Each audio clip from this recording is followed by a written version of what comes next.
अस्सलाम वालेकुम students. Education and सब कॉन्टिनेंट, इस चैप्टर में हमारे दो टॉपिक्स रिमेनिंग थे। एजुकेशन इन सब continent during British rule and comparison of characteristics of education system between Muslim period and British rule. आइए इन दोनों को समझते हैं। History of British education while British rule in subcontinent. Education was imparted through a chain of elementary schools, pathshala, maktabs and madrasas for higher education. Education provided in such institutions were based on old text. When British put step into Indo-Pak, the education system suffered a lot and East India Company loses interest in education.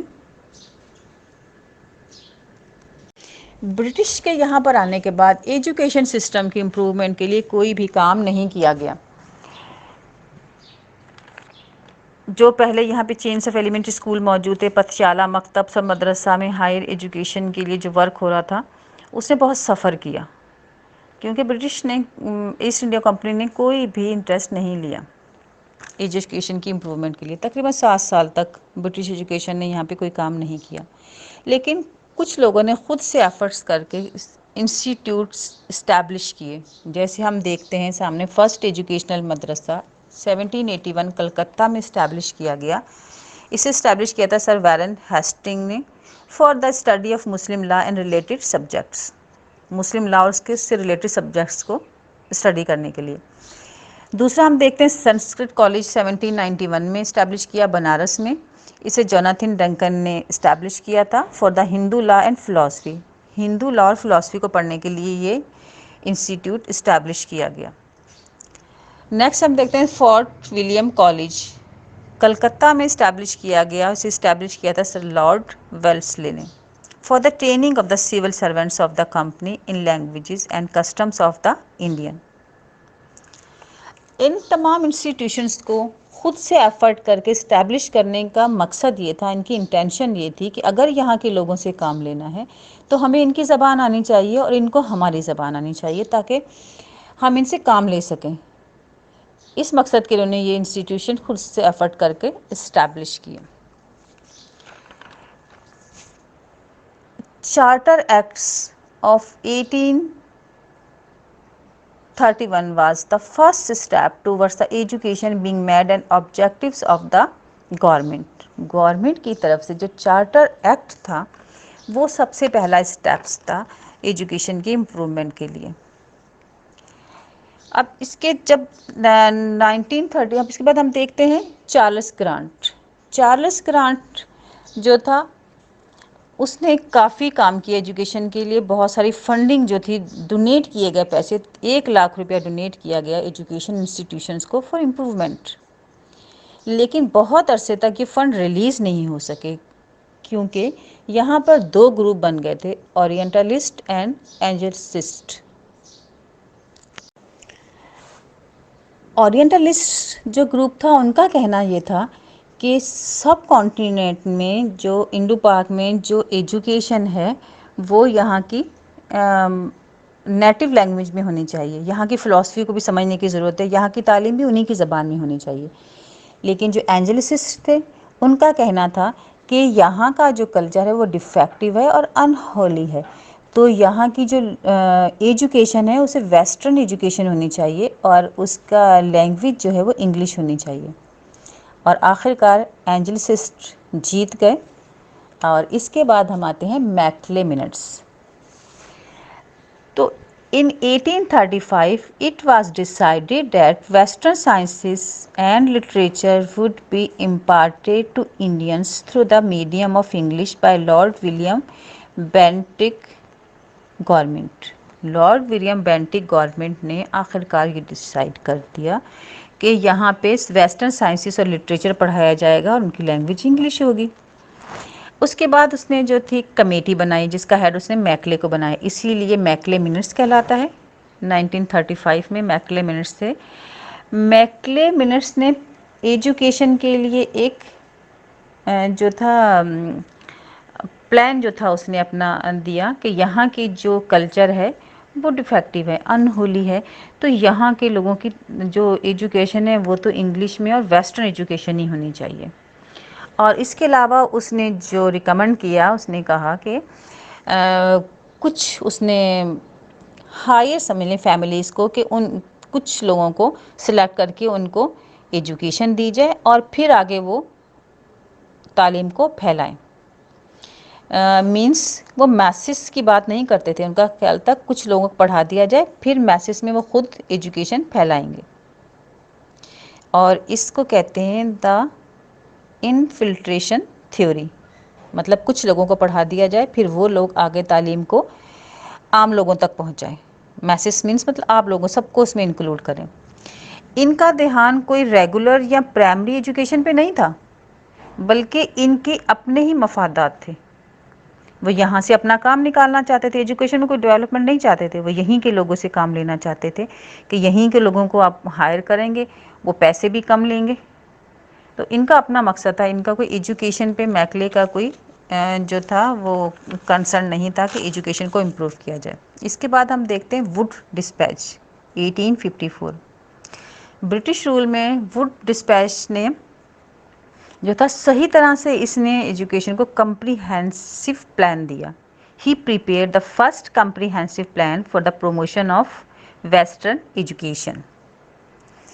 Would dispatch ने जो plan दिया था 1854 में, उसने इसे plan किया कि education 3 level पे होनी चाहिए, प्राइमरी, हाई और यूनिवर्सिटी। प्राइमरी लेवल पे उसने कहा कि जितनी भी एजुकेशन होगी वो उनकी नेटिव लैंग्वेज में हो। वर्नाक्यूलर मीन्स नेटिव लैंग्वेज, उनकी नेटिव लैंग्वेज में उनकी सारी तालीम हो।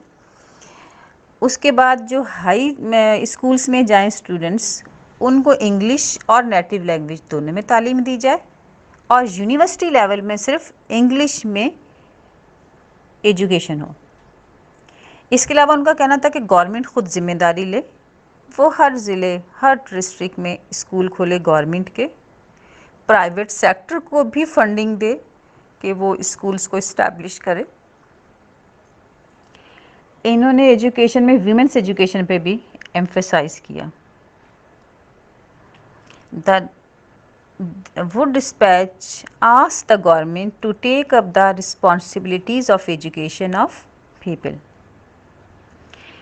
इस वुड रिकमेंडेशन के बाद बहुत से इंस्टीट्यूशंस बने, जैसे हम यूनिवर्सिटी ऑफ मद्रास देखते हैं, कलकत्ता, बम्बई 1857 में जो इस्टेब्लिश हुई, यूनिवर्सिटी ऑफ पंजाब जो 1882 में इस्टेब्लिश हुई।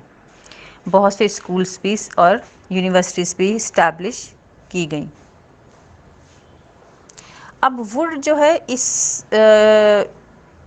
इसने प्राइमरी को फोकस किया कि प्राइमरी जो है उसकी जो तालीम है वो उसकी अपने रीजनल लैंग्वेज में होनी चाहिए, क्योंकि वो उसको समझते हैं, इंग्लिश को वो नहीं समझते। उसके बाद हाई में इंग्लिश और नेटिव लैंग्वेज यूज़ की जाए, यूनिवर्सिटी में सिर्फ इंग्लिश लैंग्वेज यूज़ की जाए।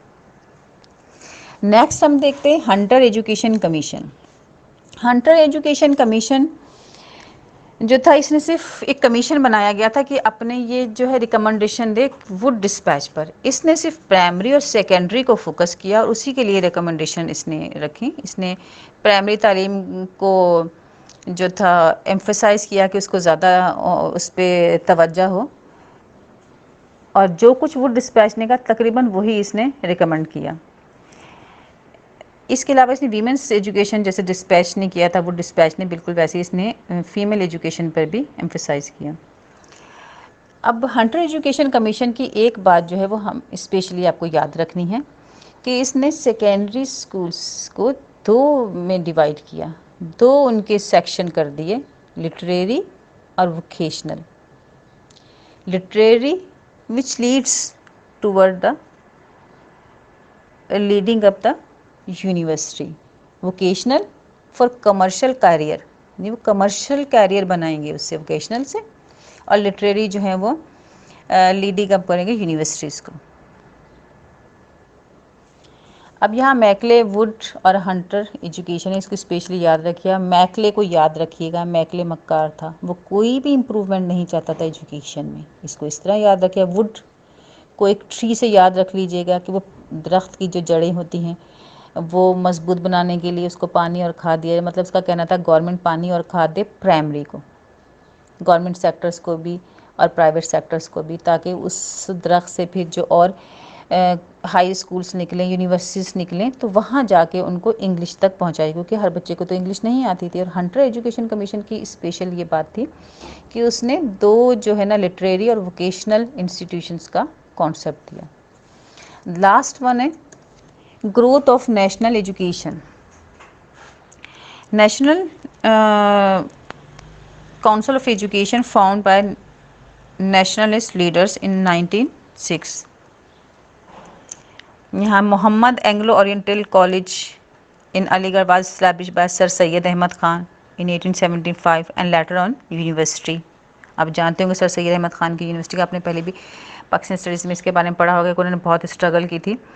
और उस वक्त जो ये था कि मुसलमान तालीम नहीं हासिल करते थे कि भाई ये इंग्लिश जो लैंग्वेज है हमारी ज़बान नहीं है, और कुछ का जो था कि ये हमारे हम मज़हब से दूर हो जाएंगे, ये हमारे मज़हब में मना है। तो उन्होंने मुसलमानों को समझाया कि नहीं, हमें तालीम लेनी है, इंग्लिश में ही अगर दे रहे हैं तो इंग्लिश में ही लेनी है। उन्होंने एम्फसाइज़ किया था। तो अलीगढ़ में एक इंस्टीट्यूशन भी बनाया था जो बाद में यूनिवर्सिटी बन गई। National Muslim school by Syed Ahmad ब्रेवली, द फर्स्ट वुमेन यूनिवर्सिटी बनी थी इस कमीशन के बाद। और Baroda university also came to exist in 1949 after long struggle, बहुत स्ट्रगल के बाद यूनिवर्सिटी बोर्डा इस्टेब्लिश की गई। नेक्स्ट टॉपिक हमारा characteristics comparison of education system during Muslim period and during British period. इसमें हम देखेंगे curriculum, medium of instruction, administration of education, culture, teacher status, role of student, institution, methodology, the evolution system में दोनों periods में क्या changing थी। पहले हम देखते हैं कैरिकुलम। रिलीजियस एजुकेशन जो थी उसमें कुरान, हदीस, फ़िक़्ह शामिल थे। सेकुलर एजुकेशन जो थी उसमें grammar, literature, astrology, geography, medicine, Arabic grammar वगैरह के सब्जेक्ट शामिल थे। लेकिन ब्रिटिश रूल में जो थे वो करिकुलम खुद प्रिपेयर करके देते, उसे स्पेसिफाइड भी गवर्नमेंट करती थी। और उनके जो मेन कंपोनेंट थे, सब्जेक्ट थे, वो वेस्टर्न आर्ट और साइंस थी। मिशनरी इंस्टीट्यूशंस में जो स्टूडेंट पढ़ते थे, बाइबल उनके लिए मस्ट थी। ओवरऑल जो था उनका जो इन्वायरमेंट था वो इंस्टीट्यूशंस का, एजुकेशनल इंस्टीट्यूशंस का, वो चर्चेस से डिफरेंट नहीं था। Medium of instruction, Islamic institutions में कोर्ट लैंग्वेज पर्शियन उनकी मीडियम ऑफ इंस्ट्रक्शन था, लेकिन अरबिक जो थी वो कंपल्सरी सब्जेक्ट था मुस्लिम स्टूडेंट्स के लिए। ब्रिटिश रूलर जो थे उनके इरा में मीडियम ऑफ इंस्ट्रक्शन जो था एजुकेशनल इंस्टीट्यूशंस में वो इंग्लिश था। अरबिक और संस्कृत लैंग्वेज को वो कहते थे कि इनकी कोई इंटरनेशनल रेपुटेशन नहीं है। Administration of education, Muslim period में इंस्टीट्यूशंस जो थे वो फ्री थे, कैरिकुलम में भी और टीचिंग में भी। The system of education was for all the people and not for specific classes as in Hindus school. Administration of education British rule में स्टेट की ड्यूटी थी और तमाम स्कूल जो थे वो गवर्नमेंट रन करती थी। कल्चर,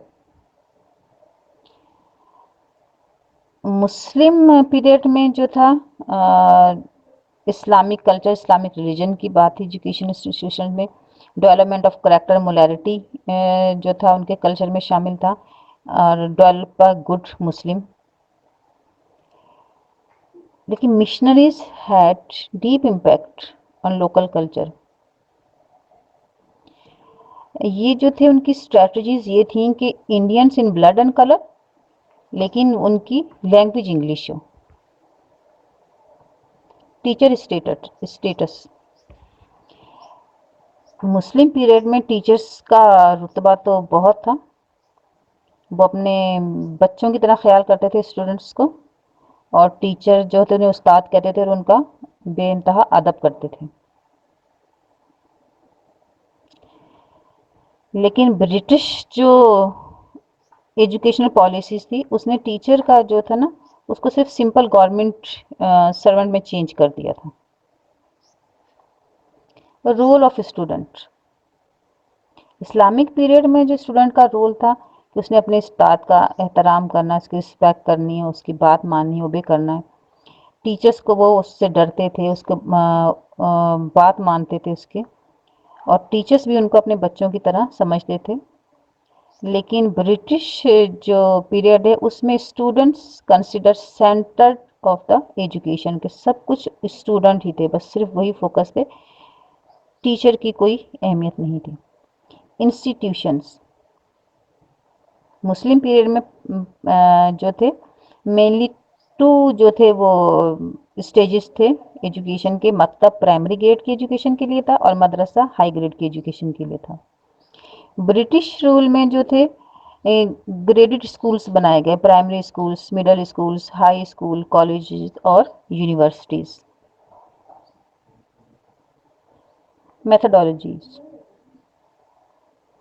इसे मुख्तलिफ मैथडोलॉजीज, मुख्तलिफ तरीके इस्तेमाल किए थे। प्राइमरी लेवल के बच्चों को पढ़ाने के लिए अलग तरह से प्रैक्टिस कराई जाती थी, उन्हें चीज़ें मेमोराइज कराई थी, याद कराई जाती थी, और हाई लेवल पे लेक्चर दिए जाते थे या एक्सप्लेन किए जाते थे मेथड्स को।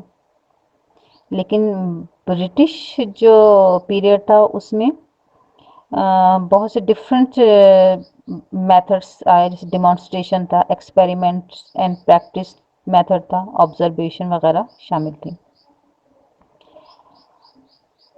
एवोल्यूशन ऑफ सिस्टम, एजुकेशन के आखिर में उसकी एवोल्यूशन जो थी, इस्लामिक जो था मुस्लिम पीरियड था उसमें टीचर जो था वो मॉडल था, वो स्टूडेंट उसे फॉलो करते थे, बच्चे का करेक्टर बिल्ड करता था, उसकी एकेडमिक ग्रोथ करता था। उसके बाद वो उसी के पास ये जो था एबिलिटी, उसी के पास ये अथॉरिटी होती थी कि वो बच्चे को प्रोमोट कर सके नेक्स्ट क्लास में, उसकी इंटेलेक्चुअल डेवलपमेंट को देखते हुए। लेकिन ब्रिटिश जो पीरियड था उसमें टीचर का कोई रोल नहीं था एकेडमिक टेस्ट में, और वो खुद डिक्लेयर करते थे कि सक्सेसफुल कौन है और कौन जो है अदरवाइज जो है नहीं इसको पास कर सका।